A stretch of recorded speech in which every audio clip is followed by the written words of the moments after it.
அஸ்ஸலாமு அலைக்கும். இப்னு அப்பாஸ் ரலியல்லாஹு அன்ஹு அவர்கள் கூறியதாவது: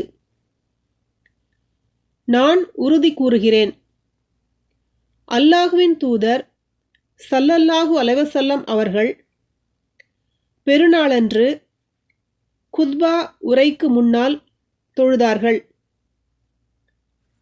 பிறகு தமது உரை பெண்களின் செவிகளை சென்றடையவில்லை என அவர்கள் கருதியதால் பிலால் ரலியல்லாஹு அன்ஹு அவர்களுடன் பெண்கள் பகுதிக்கு வந்து அவர்களுக்கு உபதேசம் செய்துவிட்டு தர்மம் செய்யுமாறு கட்டளையிட்டார்கள். அப்போது பிலால் ரலியல்லாஹு அன்ஹு அவர்கள் தமது ஆடையை ஏந்தியவராக நின்றிருந்தார்கள். அப்போது பெண்கள் அதில் தம்முடைய அணிகலன்களை போடலானார்கள்.